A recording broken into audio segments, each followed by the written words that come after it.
नमस्कार,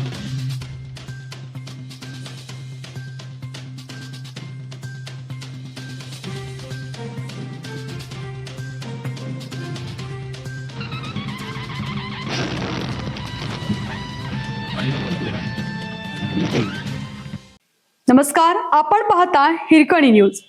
हिरकणी न्यूज प्रत्येक क्षण ताज्या घडामोडी आणि महत्त्वाच्या प्रत्येक बातमीसाठी नेहमीच.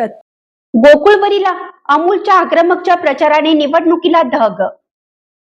महाराष्ट्रातील बहुतांश तालुका जिल्हा दूध संघांना गरगर लागली असताना कोल्हापुरातील गोकुळ दूध संघाने अस्तित्व टिकून ठेवले आहे. अर्थात या संस्थेच्या वादग्रस्त भ्रष्ट कारभाराची लखतरे आजवर वारंवार वेशीला टांगली गेली आहेत. सुमारे 4000 कोटीहून अधिक उलाढाल असलेला हा राज्यातील सहकार तत्वावरील सर्वात मोठा मलईदार जिल्हा दूध संघ, गोकुळसारखी सोन्याचे अंडे देणारी कोंबडी आपल्या ताब्यात राहण्यासाठी कोल्हापूर जिल्ह्यातील तमाम नेते लोकसभा विधानसभा निवडणुकीपेक्षाही अधिक जोमाने ही निवडणूक लढवित असतात. आताही गोकुळच्या संचालक मंडळाच्या निमित्ताने संस्थेच्या भल्याबुऱ्या कामावर झणझणीत प्रकाशझोत टाकला आहे. गोकुळची यावेळीची निवडणूक पहिल्यांदाच पक्षीय पातळीवर लढली जात आहे. सहकारात हा तडा पहिल्यांदाच गिरवला जात आहे.